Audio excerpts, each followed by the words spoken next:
काही वर्षापूर्वी या गावात एक तांत्रिक राहत होता. काळ्या विद्येचा असा साधक की त्याच्या एका मंत्रानं शेकडो स्त्रिया त्याच्या वशीकरणाचा शिकार व्हायच्या.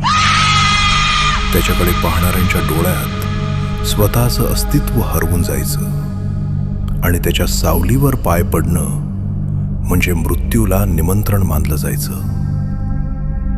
वाटेल त्याला वशमध्ये करणाऱ्या या तांत्रिकाला गावातल्या एका अशा स्त्रीवर प्रेम झालं जिच्यावर त्याची काळी विद्या पूर्णपणे निकामी ठरली.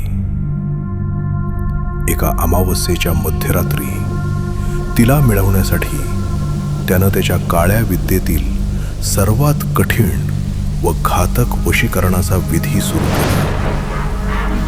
पण मंत्र पूर्ण होण्याआधीच त्या विधीनं त्याचा जीव घेतला. शरीर मरून गेलं पण मंत्र नाही. असं म्हणतात अपूर्ण राहिलेला तो विधी आजही संपलेला नाही.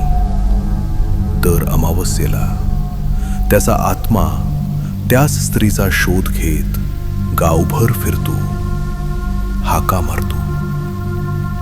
गावातले म्हातारे सांगतात त्या हाकेला जर कोणी उत्तर दिलं तर दुसऱ्या दिवशी ती व्यक्ती कुठेही दिसत नाही.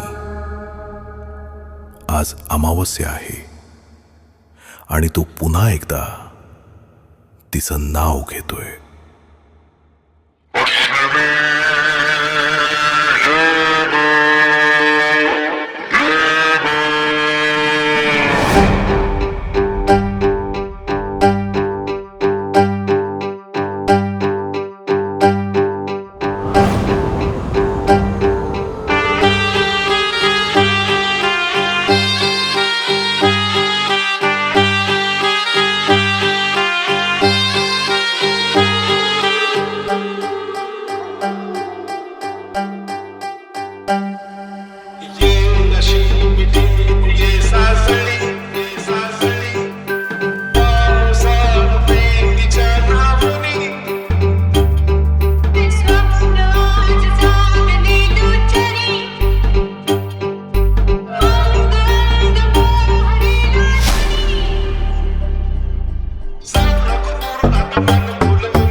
काही वर्षापूर्वी या गावात एक तांत्रिक राहत होता. काळ्या विद्येचा असा साधक की त्याच्या एका मंत्रानं शेकडो स्त्रिया त्याच्या वशीकरणाचा शिकार व्हायच्या. त्याच्याकडे पाहणाऱ्यांच्या डोळ्यात स्वतःचं अस्तित्व हरवून जायचं आणि त्याच्या सावलीवर पाय पडणं म्हणजे मृत्यूला निमंत्रण मानलं जायचं. वाट्टेल त्याला वशमध्ये करणाऱ्या या तांत्रिकाला गावातल्या एका अशा स्त्रीवर प्रेम झालं जिच्यावर त्याची काळी विद्या पूर्णपणे निकामी ठरली. एका अमावस्येच्या मध्यरात्री तिला मिळवण्यासाठी त्यानं त्याच्या काळ्या विद्येतील सर्वात कठीण व घातक वशीकरणाचा विधी सुरू केला. पण मंत्र पूर्ण होण्याआधीच त्या विधीनं त्याचा जीव घेतला. शरीर मरून गेलं, पण मंत्र नाही. असं म्हणतात, अपूर्ण राहिलेला तो विधी आजही संपलेला नाही.